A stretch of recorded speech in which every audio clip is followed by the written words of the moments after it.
오늘 이제 말씀을 나눌 텐데요. 벌써 전도서 6번째 시간이에요. 이제 오늘 전도서가 12장으로 되어 있는데 오늘 말씀이 12장이었죠. 네, 오늘은 이제 마지막 전도서의 말씀이에요. 오늘 이 시간에는요. 오늘의 순간 내일의 기억이라는 제목으로 하나님이 주시는 은혜를 사모하면서 이 시간 말씀을 함께 나아갔으면 좋겠습니다. 제가 전도서 말씀 벌써 이제 6주 전에 나눴는데요. 처음 나누면서 이런 얘기를 했었어요. 이 전도서를 쓴 사람은 이제 전도자라고 일명 말하는 사람인데 우리가 추측하기로는 저자 이름이 나와 있지는 않지만 뭐 솔로몬이라고 추측을 합니다. 그런데 이 사람이 이 글을 쓴 이유가 있었어요. 세상의 모든 이치 또 진리를 탐구하면서 이런 질문을 던졌거든요. 왜 이 세상의 모든 끝은 다 헤벨로 가는가? 이 헤벨이 무엇이었냐면 모든 것이 사라지고야만 하는 허무, 안개와 같은 이해할 수 없고 또 일어나서는 안 되는 일들이 왜 일어나는가? 이거에 대한 질문을 던지면서 이 글을 시작했다고 했어요. 그리고 그 내용들을 찾고자 했습니다. 왜 그런 일들이 과연 일어나는가? 왜 이렇게 헛된 일들이 일어나고 이상하게 이해할 수 없는 일들이 일어나는가? 그래서 탐구를 했던 어떤 리포트라고 할 수 있거든요. 이 전도서는요. 이 세상의 모든 지혜를 동원해서 알아보고자 했습니다. 그 탐구의 내용인데요. 제가 좀 몇 가지로 요약을 해봤어요. 보여주시겠어요? 네, 헤벨 리포트예요. 오늘 우리가 이제 6주 동안 나눴던 말씀이 여기에 있습니다. 인생은 유한하다는 거예요. 그러니까 모든 일들은 이해할 수 없는 일들의 모든 원인들의 하나가 또 된다는 거예요. 유한한 인생. 또 그렇기 때문에 제한된 시간 안에서 인간이 할 수 있는 것들은 기쁨과 즐거움을 누리는 것밖에 없다. 이렇게 얘기합니다. 또 하나님을 경외하는 것이 중요하다. 이렇게도 얘기하고요. 이 땅에서 사라질 것이 아니라 영원한 것을 구해라. 이것은 유한함과도 연결이 되어 있죠. 그리고 결과보다 순종을 선택해라. 왜냐하면 결과는 어차피 정해져 있는 것이기 때문에. 그리고 실패해도 하나님께 쓰임받는 삶을 추구해라. 이렇게 얘기합니다. 왜냐하면 그게 실패인지 아닌지 지금은 알 수 없기 때문에. 이렇게 이야기합니다. 그리고 오늘 본문에서요. 이 전도서의 마지막 결론 부분이에요. 우리 같이 읽었죠? 너의 창조주를 기억하라. 이런 결론을 내면서 이 글을 마무리합니다. 창조주를 기억하라 라는 이 말은요. 모든 것이 사라지기 때문에 창조주를 기억하라고 이야기를 하고 있어요. 그런데요. 우리가 생각해 보면 어떤 우리 사람들이 일반적으로 기억을 붙잡는 방식, 창조주를 기억하라고 했을 때 우리가 다양한 것들을 사람들은 기억하면서 살아가요. 그런데 기억을 붙잡는 방식 가운데 하나가 있습니다. 중요한 행동을 하나요. 사람들은 항상 기억을 붙잡기 위해서 이걸 합니다. 네, 사진을 찍어요. 그 사진이란 것이 탄생한 배경에도 이런 거죠. 모든 것들은 다 사라지잖아요. 머릿속에 저장된 것들은. 그런데 우리가 볼 수 있는 것들로 남기고자 하는 사람들의 의지라고 할 수 있어요. 사소하게는 여러분 오늘도 한번 사진 찍으셨어요? 핸드폰을 열어서 뭐 셀카를 찍는다거나 아니면 뭐 어떤 기억하고 싶은 순간을 아마 찍은 우리 청년들도 있을 텐데요. 뭐 작게는 오늘 뭘 먹었는가부터 맛있는 데 가고 중요한 데 가면은 사진을 찍습니다. 그리고 여행을 갈 때도 반드시 사진을 찍죠. 여행 가고 사진 안 남기고 오는 분 있어요? 아마 그러면 여행이라고 할 수 없을 거예요. 또 중요한 행사 같을 때 그런 행사들을 기록에 남기기 위해서 사람들은 사진을 찍죠. 그런데 사진의 목적이 여러 가지가 있지만 보통 이제 보도용 사진 이런 것들은 저널리즘에 쓰는 사진들은 어떤 굉장한 어떤 사건들을 기록하기 위해서 또 이렇게 아름답지 않은 순간들도 촬영을 합니다. 그렇지만 그런 보도용 사진이라는 목적을 제외하고 보통 사람들은요 좋았던 때 또 간직하고 싶었던 때를 사진으로 찍고 남기죠. 저도 이제 뭐 사진들을 찍기도 하고 사진들을 많이 보기도 하는데 10여 년 전에요. 제가 되게 우연하게 한 사진을 봤어요. 그런데 이 사진이 너무 독특해서 제 마음에 계속 남아 있었어요. 그래서 이 사진을 저장하고 그냥 놔뒀는데 오늘 말씀을 준비하면서 딱 이 사진이 생각났어요. 무슨 사진이냐면 띄워주시겠어요? 이 사진이에요. 제가 이 사진을 보면서 너무 마음에 기억에 남았어요. 이 사진의 정체는 도대체 뭘까? 이 사람은 도대체 누굴까? 이런 생각이 들었어요. 여러분 이 사진 보면서 아름답다는 생각이 드세요? 어떤 순간을 찍은 것일까요? 이 사진은요. 구본창이라는 사진 작가가 1995년에 아버지의 임종을 두고 찍은 사진이에요. 아버지가 죽기 바로 직전에 이 사진 작가가 사진기에 들어서 아버지의 그 순간을 찍습니다. 그런데 죽음을 앞둔 사람, 그것도 자기 아버지의 마지막을 촬영한다? 상식적으로 느껴지세요? 그거는 상식적이지 않아요, 사실. 그런데 작가가 이 사진에 이런 이름을 붙였어요. 이 사진의 제목은요, breath예요. 숨결, 숨이에요, 호흡. 이 사람이 사진을 찍은 이유는 뭐예요? 아버지의 숨이 다 끊어지기 전에 아버지의 마지막 호흡을 기억하고 싶어서 그 숨결을 기억하고 싶어서 사진을 찍습니다. 이 사진은요, 숨결이 보이지 않아요. 그 숨결이 느껴지지 않아요. 그럼에도 불구하고 그 마지막에 이 아버지의 숨결이 담겨 있다고 찍으면서 생각하면서 이 사진을 그것을 담아내고자 한 것이죠. 그런데 이 사진을 보면요, 죽음을 앞둔 사람의 얼굴 그리고 피부를 보면 아름다운 건 하나도 없어요. 그런데 좀 숭고함이 느껴져요. 왜냐하면 여기 있는 모두가 다 이런 순간을 맞이할 것이기 때문에. 이 사진 속에 있는 사람이 다른 어떤 모르는 이가 아니라 언젠가는 내 모습이 될 것이기 때문에. 왜냐하면 이 호흡이 닿으면 언젠가 우리의 인생은 모두 흙으로 돌아갈 것이기 때문에 그렇죠.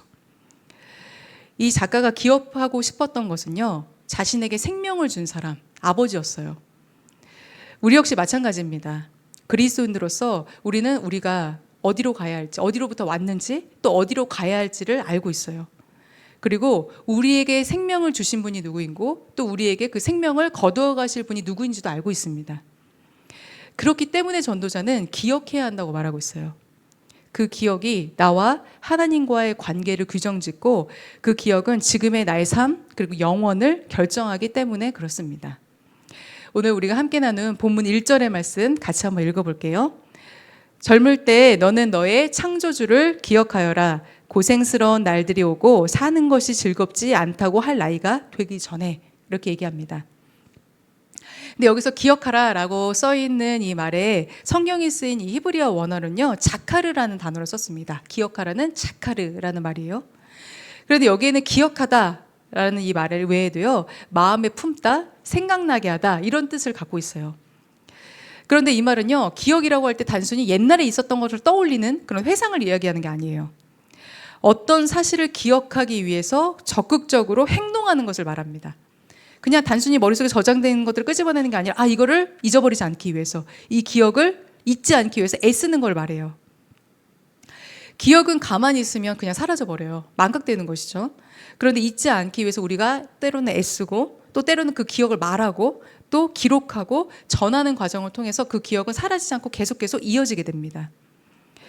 그런데 이 기억하라라는 말은요, 성경에 되게 많이 등장해요. 그 중에서 가장 대표적으로 쓰였던 이 말이요, 성경 속에서 출애굽한 이스라엘 백성을 향해서 선포되었던 말씀 중에 가장 대표적인 말씀이 기억하라예요. 노예였던 자신들을 해방시켜 주신 그 하나님, 그리고 40년 그 광야 생활마다 순간순간마다 지켜주셨던 그 하나님께서 함께 하셨던 것들을 잊지 않는 것이야말로 믿음의 시작이다, 이렇게 이야기하면서 반드시 그 하나님의 은혜를 기억하라, 이렇게 계속 성경은 말합니다. 근데 우리 역시도 사실은 마찬가지예요. 지금 우리가 청년회 때 우리가 예배드리고 또 사역하고 또 교제하면서 영적인 수역을 우리가 지금 쌓아가고 있어요. 여러분의 이 젊음의 때예요. 그런데 이게 여러분 지금 이 시기를 보내고 있으니까 여러분 잘 실감이 나지 않을 수 있습니다. 그런데 앞으로 여러분의 신앙생활에요, 정말 10년, 20년, 30년이 지나면 이때가 여러분이 경험했던 이 모든 것들이 여러분에게 엄청나게 큰 자양분이 될 수 있어요. 어쩌면 여러분의 신앙의 색깔, 여러분의 신앙의 방향들이 지금 결정될 수 있다는 것이죠. 왜냐하면 우리는요, 앞으로 살아가면서 더 시간이 없을 거예요.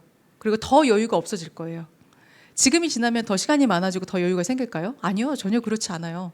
저도 살아보니까 매 순간 매 때가 지금이 제일 바쁘던데요. 과거보다 지금이 더 바빠요. 그리고 더 중요한 건 건강이나 체력이 안 될 수도 있어요. 그때는. 네, 우리는 점점 우리도 모르게 나이가 조금씩 먹어가고 있잖아요. 그래서 지금이 가장 중요하고 지금 하나님을 경험하는 이 시간이 가장 우리에게는 소중한 시간입니다. 제가 이제 젊은이 교회, 올해 우리가 젊은이 교회를 새로 이제 시작을 했죠. 청년부에서 젊은이 교회로 독립을 했습니다.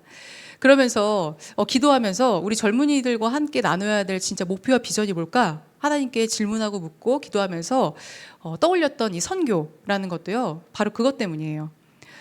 선교는요, 누구나 할 수 있는 것일까요, 여러분? 아니에요. 절대 누구나 할 수 있는 것이 아닙니다. 왜냐하면 선교야말로 청년의 특권이에요. 제가 처음으로 저도 이제 제가 첫 사역할 때, 전도사로 첫 사역할 때 저도 청년 공동체도 첫 사역을 시작했어요. 대부분 처음 이제 전도사가 되면 뭐 유치부를 맡는다던가, 제가 이제 여성이잖아요. 그러니까 이제 뭐 경험도 없었고, 대부분은 뭐 이제 여자 사역자들한테 맡기는 게 뭐 유치부, 유아부, 뭐 아니면은 뭐 초등부 이렇게 맡길 텐데 저는 특이하게 청년부를 맡았습니다. 그래서 저도 그때 참 고민이 많았어요. 내가 진짜 뭘 할 수 있을까? 이 청년들하고 나이 차이도 별로 안 나고 내가 얘네보다 훨씬 못한 것 같은데 신앙적으로도 얘네보다 더 내가 믿음이 좋다고 말할 수 있을까? 이런 고민을 하면서 청년부를 맡았어요. 그런데 그 청년 공동체는요, 좀 규모가 컸어요. 그래서 매년 여름이 되면 자체적으로 6팀에서 8팀이 이제 편성이 돼서 속회별로 이제 국내 선교를 갔습니다. 그때 이제 저희가 처음 청년들과 이제 사역한 지 얼마 안 돼서 청년들과 한 팀을 꾸려서 저도 이제 인솔자로 가게 됐어요. 이제 그 지역이 어디였냐면 제천이었습니다. 충북 제천에 있는 한 상가교회로 가게 됐어요. 이렇게 뭐 단독 건물이 있는 데도 아니고 우리 이렇게 지나가다 보면 상가에 이렇게 2층 이런 데 건물에 있는 교회들 있잖아요. 거기를 갔어요. 그런데 저는 그때 좀 되게 지금 생각해도 좀 황당한 게 목사님이 이제 저한테 뭐 강정사 같이 청년들하고 같이 선교 가 이렇게 말씀하셨는데 몇 명이 갔는지 아세요? 저랑 저까지 다 해서 5명이 갔어요. 그런데 거기 애들이 몇 명 있는 줄 아세요? 35명이 있었어요. 5명에서 35명을 하라는 거예요. 처음에는 그게 뭔지도 모르고 갔어요. 왜냐면 저는 처음이었기 때문에 그게 어떤 건지도 모르고 그냥 갔어요. 정확하게 말하면 청년들이 저를 데려가가 줬습니다. 왜냐하면 그 청년들은 이미 선교를 많이 해봤던 청년들이었어요. 그래서 제가 청년들의 인솔을 당해서 말은 인솔자지만 그래서 저를 인솔해 주셔서 우리 청년들과 함께 거기를 갔습니다. 그런데 제가 선교를 가서 제일 놀랐던 건 뭐냐면요, 4명이잖아요, 저 빼고 4명은 청년이었는데 그 중에 2명은 처음 보는 청년이었어요. 왜냐하면 그 2명은요 미국 유학생이었어요. 그러니까 이제 그때 방학 때 나온 거예요. 근데 제가 그 청년들이 도대체 여기에 왜 왔나, 이 충북 제천에 미국에서 왜 왔나 얘기를 물어보니까 일부러 선교를 가려고 모든 일정을 다 조정했어요. 이걸 너무 1년 내내 사모를 한 거예요, 미국에서부터. 그래서 한국에 와서 이제 모든 스케줄을 다 빼고 조정하고 해서 이 선교를 가기 위해서. 근데 선교만 가는 게 아니잖아요. 그 전에 준비하는 기간이 있잖아요. 그러니까 모든 일정이 다 거기에 맞춰서 다 미국에서부터 준비해서 온 거예요. 근데 나머지 또 2명 있잖아요. 그 2명은 어떤 친구들이었냐면 한 명은 로스쿨을 준비하는 친구였습니다. 또 한 명은 임용고시를 앞둔 친구였어요. 그런데 그냥 왔어요. 그래서 제가 이제 저녁에 같이 기도하면서 나누면서 물어봤어요. 아니 왜 도대체 너는 여기 왔냐? 이 충북 제천에 너는 왜 왔냐? 너 지금 너무 바쁘지 않냐? 이렇게 물어보니까 그 친구도 이렇게 얘기하는 거예요. 그냥 본인들이 공부 이런 건 다 별개로 우리가 뭔가를 할 수 있다. 하나님께 쓰임 받을 수 있고 뭔가 내가 받은 은혜들을 나눌 수 있는 기회가 있다는 게 너무 감사하다는 거예요. 그래서 그런 것들은 아무 상관이 없다는 거 이야기를 하더라고요. 그리고 그냥 감사함으로 내가 이 자리에 왔다 이렇게 얘기하는 그 청년들을 보면서 제가 진짜 큰 은혜를 받았습니다. 왜냐하면 자신에게 주어진 어떤 시간, 기회 이런 것들이 하나도 소중하지 않고 하나님께 드릴 수 있음에 감사하다고 얘기하는 것들이 진짜 큰 믿음이라고 생각했기 때문이었어요. 왜냐하면 지금 생각해 보니까 그 청년들은 알고 있었던 것 같아요. 그게 뭐냐면 지금이 은혜 받을 때라는 것, 지금이 아니면 그 은혜 받을 수 없다는 것, 그걸 아는 아주 지혜로운 청년들이었던 거예요. 그래서 청년의 때에 하나님을 기억한다라고 한다는 건요, 내 삶의 방향을 은혜의 자리로 향하게 하는 거예요. 은혜 받을 자리로 가는 거예요. 저는 지금 여러분 역시도요, 지금만 누릴 수 있는 특권, 이 특권을요 여러분이 꼭 놓치지 않았으면 좋겠습니다. 여러분이 꼭 기억하셨으면 좋겠습니다. 복음을 전하는 그 모든 발걸음을 통해서 하나님과 함께하는 기억을 쌓아나가는 여러분이 되시기를 주님의 이름으로 축복합니다. 네. 우리 2절부터 5절까지는 인간의 노쇠함을 알리는 은유들이 말씀을 통해서 이제 쭉 등장을 하는데요. 이런 말씀이 계속 나왔죠. 우리 읽었을 때 팔이 떨리고 다리가 막 약해지고 이가 빠지고 눈이 침침하고 귀가 먹고 뭐 잘 들리지도 않고 뭐 좋은 약을 먹어도 소용이 없다. 뭐 이런 이야기들이 나와요. 그런데 세상 모든 것들은 오래되면 다 잃는 게 맞아요. 휴대폰만 봐도 그렇죠. 우리가 갖고 있는 3년이 지나면 이제 배터리가 방전이 되기 시작합니다. 그리고 급격히 이제 줄어들기 시작해요. 차도 마찬가지죠. 차도 오래 타면 고장이 납니다. 뭐 신차라고 좋아할 거 없죠. 계속 지나면 언젠가는 다 고장이 나고 부품을 계속 갈아야 돼요. 그런데 사람도 마찬가지예요. 의학이 아무리 발전하고 뭐 모든 병을 우리가 정복할 수 있다라고 이야기한다 해도 젊음이 주는 생기 또 아름다움, 찬란함 이 모든 것들을 대체할 수 있는 건 아무것도 없습니다. 제가 봤을 때 여러분의 지금 이때가 되게 아름답거든요. 그런데 여러분은 모르잖아요. 근데 그걸 어떻게 알 수 있냐면 여러분이 지금 중고등학생 때 보세요. 중고등학생 때 보면 어떤 마음 드세요? 이런 마음 들잖아요. 야 진짜 지금이 좋을 때다. 야 니네 모르지? 야 고등학교 때가 제일 좋아. 중학교 때가 제일 좋아. 이런 얘기 하잖아요. 근데 걔네는 몰라요. 지금이 자기네가 제일 힘든 줄 알아요. 근데 여러분도 사실 제가 봤을 때 마찬가지예요. 여러분이 제일 힘든 것 같죠? 제가 봤을 때 지금이 제일 좋아. 지금이 최고야. 인생 제일 빛나는 시기예요. 모레도 예쁘고 아름답습니다. 그렇기 때문에 오늘 이 순간이 여러분에게는 가장 소중한 시간이고 하나님의 선물입니다. 우리 이어서 7절의 말씀도 함께 읽어볼게요. 시작. 육체가 원래 왔던 흙으로 돌아가고 숨이 그것을 주신 하나님께로 돌아가기 전에 내 창조주를 기억하여라. 이렇게 말합니다. 이 본문은 탄생과 죽음이 다 원점으로 회귀하는 이 장면을 묘사하고 있습니다. 창세기에서 하나님이 인간을 만드신 주 재료 뭐였죠? 기억나세요? 형제님 뭐였죠? 네, 흙이죠. 흙이었죠. 인간을 만드신 주 재료였습니다. 그래서 인간의 육체는 종종 이 흙 그리고 먼지, 이 흙의 또 다른 표현이 먼지잖아요. 먼지, 티끌 이렇게 비유되기도 해요. 아무리 우리가 이 삶에서 많은 것들을 누린 삶이라고 해도 결국 인간의 육체는 다 먼지, 흙에 불과한다는 것이죠.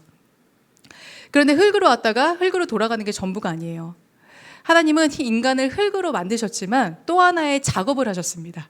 그것뿐만이 아니라 뭐였죠? 우리 창세기 2장 7절의 말씀인데요. 이것도 같이 한번 볼게요. 시작.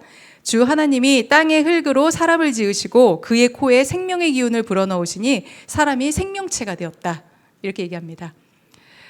생명의 기운이 들어가지 않았다면 그것은 그냥 흙에 불과하죠. 생명체가 될 수 있다는 건 하나님의 호흡이, 하나님의 영이 들어갔기 때문에 사람이 생명체가 되었다. 이렇게 얘기합니다. 근데 이 말씀은요, 앞에 우리가 나눴던 전도서 12장 7절과 짝이 되는 말씀이라고 할 수 있어요. 인간의 육체는 다시 흙으로 돌아가지만 하나님께서 인간에게 불어넣으신 생명의 기운이 있잖아요. 이것은 그 영은 다시 사라지는 것이 아니라 하나님께로 돌아간다고 이야기합니다.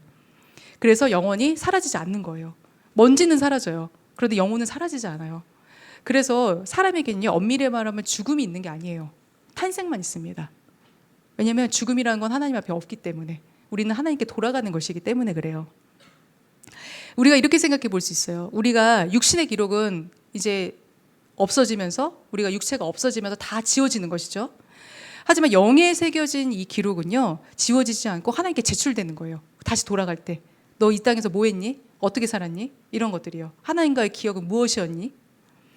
그래서 오늘 순간 우리가 경험하는 모든 것들, 순간순간의 이 시간들은요, 내일 하나님의 기억이 다 새겨지는 거예요.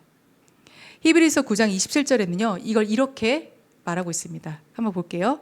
사람이 한 번 죽는 것은 정해진 일이요, 그 뒤에는 심판이 있습니다. 네, 이렇게 말합니다. 전도자가 거듭 계속 창조주를 기억해라 라고 하는 이유가 여기 있어요. 우리의 영혼이 하나님께 돌아갈 때는요, 분명 삶의 모든 순간이 다 결산하고 또 심판을 맞이할 그 순간들이 있다는 거예요. 그날이 우리에게 두려움의 날이 아니라 기대와 설렘의 날이 되려면 우리와 하나님의 관계가 친밀해져야겠죠. 그렇잖아요. 우리가 죽는 게 두려운다고 하면 이 땅에서 살아갈 때 하나님과 어떤 관계를 맺었는지가 너무 드러나겠죠. 근데 이 땅에서도 하나님과의 친밀한 관계를 맺었다면 하나님께 돌아가는 게 뭐가 두렵겠어요. 오히려 기대되고 너무 설레는 일이겠죠. 초대교회 이제 교부인데요. 초대교회에 이제 가르침을 주었던 교부 중에 이제 어거스틴이라는 굉장히 유명한 분이 있습니다. 이분이 고백록이라는 책을 썼는데요. 여기서 하나님을 경험하고 하나님과 깊은 관계를 맺을 수 있는 방법에 대해서 이제 소개하고 있습니다. 그것을 이분은요, 기억의 영성이라고 이야기를 해요. 우리가 기억하라 계속 얘기했잖아요. 그래서 우리가 어떻게 하면 기억의 영성을 가지고 살아갈 수 있는지 소개하고 있는데, 이걸 같이 한번 좀 나눠보면서 우리가 한번 적용해 볼 수 있기를 바랍니다. 이 세 가지로 이야기해요. 첫 번째 기억의 영성은 기억하는 거예요. 리멤버링. 우리는 다 기억하지 못해요. 이게 인간의 한계죠. 여러분 지난주 설교 말씀 제목 기억하는 사람 있으세요? 놀랍게도 여기에 한 명도 없습니다. 있어요? 적은 거 외에. 혜연이 땡. 네, 실패만 기억했습니다. 실패만. 네, 실패했습니다. 네, 실패가 하나님의 도구가 될 때였는데요. 여기에 지금 50명, 60명 넘어가잖아요. 근데 기억하는 사람이 없어요. 그만큼 우리는 기억력이 약합니다. 그 이유가 뭐 과학적인 근거가 있어요. 왜냐하면 우리가 무언가를 경험한다고 할 때 10분이 지나면 망각이 시작됩니다. 제가 10분 전, 지금 설교한 지 한 15분 넘어가고 있거든요. 10분 전에 처음에 했을 때 그 사진의 제목 기억나세요? 벌써 많은 분들이 잊어버렸어요. 그 영어 제목. 네, 그래도 기억을 이제 하네요, 조금. 근데 얘기 제가 방금 물어보자 10분 전도 기억 지금 잊어버렸잖아요. 순간적으로 기억 못 하잖아요. 네, 10분이 지나면 망각이 시작된다고 합니다. 우리의 뇌는요. 그리고 하루가 지나면 30%를 잊어버리고 일주일이 지나면 75%를 잊어버립니다. 그러니까 당연히 지난주 설교 말씀 제목이 기억 안 나는 게 그냥 당연한 거예요, 여러분. 그런데요, 여기 기억의 영성에서 말하는 기억하기라는 것은요, 모든 기억이 아니에요. 모든 그냥 우리에게는 모든 일어나는 일들을 다 기억하라는 게 아니라 꼭 기억해야 할 것들을 적극적으로 기억하는 행위를 말해요. 이건 절대 잊어버리면 안 돼라고 생각하는 것들을 잊지 않게 노력하는 행위. 이걸 이제 말합니다. 우리가 본문 1절에서 이렇게 얘기했죠. 기억이라는 말의 어원은 자카르라고 했는데 이거와 동일해요. 적극적으로 잊지 않기 위해 무언가를 하는 행위. 우리는 매주 예배를 드리고 또 삶의 순간마다 은혜들을 다 경험합니다. 그런데 이거를 그냥 우리가 다 흘려보내지 말고요. 하나님의 경험을 기억의 창고에서 끄집어내라는 거예요. 우리 안에 다 쌓여있는 것들을 다 그냥 묻어만 두지 말고 그것들을 순간순간 꺼내라는 거예요. 특히 신앙에 우리가 갈등과 경험, 갈등과 또 어떤 힘든 시험의 순간들을 우리 겪고 있는 우리 청년들이 있을 거예요.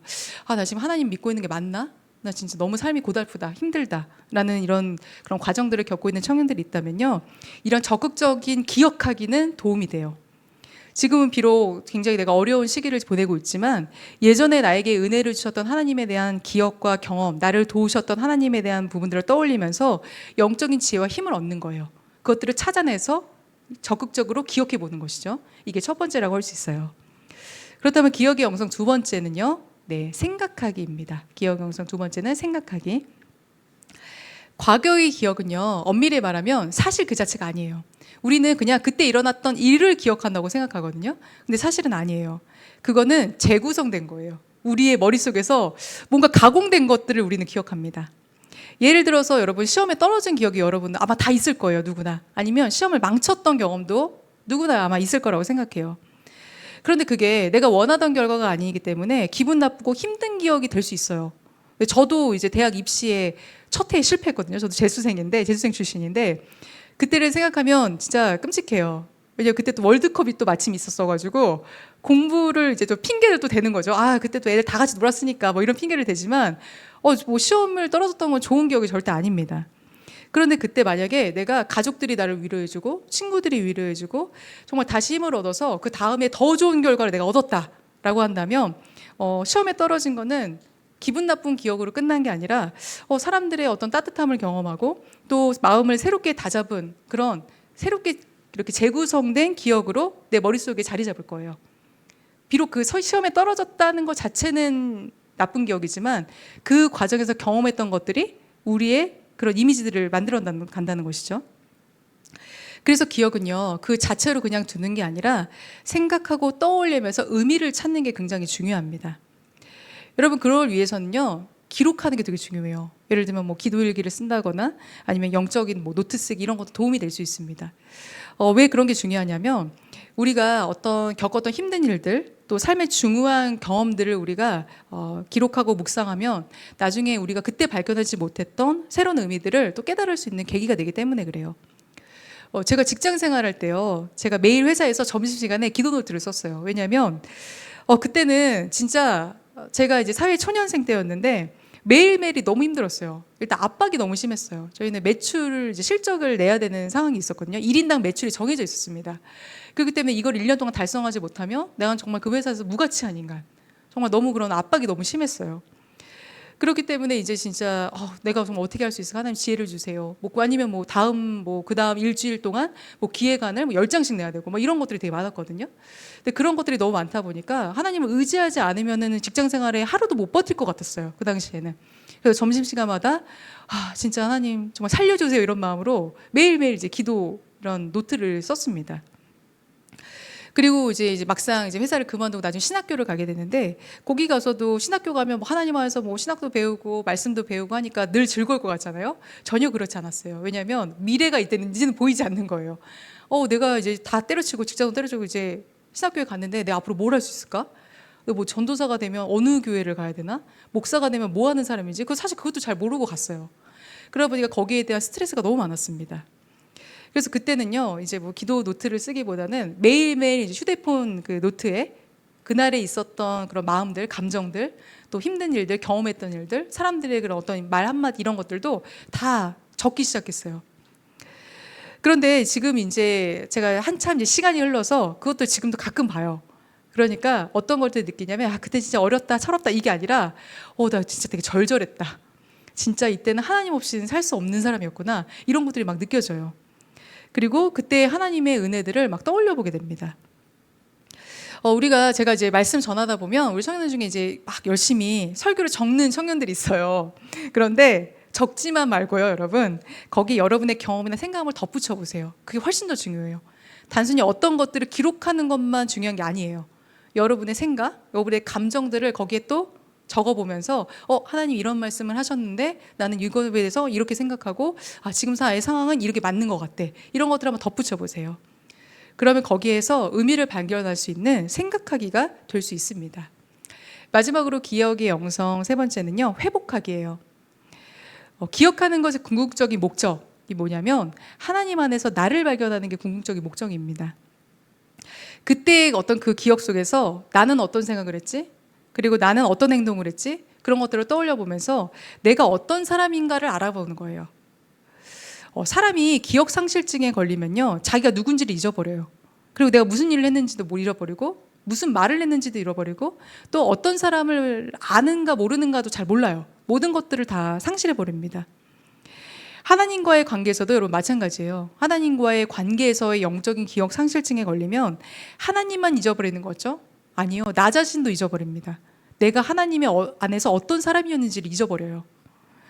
예를 들면 하나님의 정체성이라 자녀라는 정체성을 잊어버립니다. 그래서 세상 속에서 내 마음대로 살아가는 거예요. 하나님과의 그 기억이 사라져버렸기 때문에. 엄밀히 말하면 이 세상에는요, 두 가지 종류의 영밖에 없어요. 성령에 우리가 사로잡혀 살든지 악령에 사로잡혀 살든지 둘 중에 하나밖에 사실 없습니다. 그 외의 건 없어요. 우리가 하나님의 자녀라는 존재감이 확실하다라고 한다면 성령에 사로잡혀서 우리 살겠죠. 그런데 죄를 멀리하려 하고 또 하나님을 기뻐하시는 일을 하려고 하겠죠. 성령에 사로잡혀 산다면요. 그런데 반대로 하나님의 내가 자녀라는 정체성을 잊어버렸어요. 그 기억이 내가 누구인지를 잃어버렸어요. 하나님 안에서. 그렇다면 반대의 영은 뭐죠? 악령이겠죠. 악령에 사로잡혀서 죄가 죄인지 몰라요. 내가 무슨 일을 하고 있는지도 몰라요. 그게 하나님이 기뻐하시는 일인지 아닌지도 모릅니다. 그리고 세상적인 즐거움만 취하면서 살아가려고 할 거예요. 그래서 우리가 기억한다는 건요, 참된 나를 회복하는 거예요. 내가 누구인지 알아가는 거예요. 그게 기억의 궁극적인 목적이라고 할 수 있습니다. 사랑하는 우리 청년 여러분, 우리는요, 전도서의 이 말씀을 지금 이제 쭉 나눴었는데, 여기서 말하는 이 헤벨, 안개와 같은 이 허무하고 덧없는 이 현실 속을 이 세상 속을 우리는 살아갑니다. 청년의 때는 더 그래요. 왜냐하면 아무것도 결정된 게 없기 때문에. 무엇을 잡으려고 해도 다 그게 안개와 같이 희미하고 뿌였기 때문에. 그렇기 때문에 어떤 것이 내가 더 좋은 삶인지 더 나은 삶인지도 우리는 확신할 수가 없습니다. 다만 우리는요, 믿음으로만 한 걸음 더 내디딜 수밖에 없어요. 보이지 않지만 우리를 인도하시는 분이 계시고 또 정답은 없지만 끝을 주관하시는 분이 계시다는 사실 때문에 우리는 하나님을 믿고 의지할 수 있음을 여러분 믿으시길 바랍니다. 모든 순간 하나님을 즐거워하고 또 하나님을 위해서 살아갈 때 그것은 내일의 기억이 되어 우리를 지탱해주는 힘이 될 거라 믿습니다. 아멘인가요? 네, 우리 함께 이 믿음 가지고 함께 찬양하고 함께 기도하겠습니다.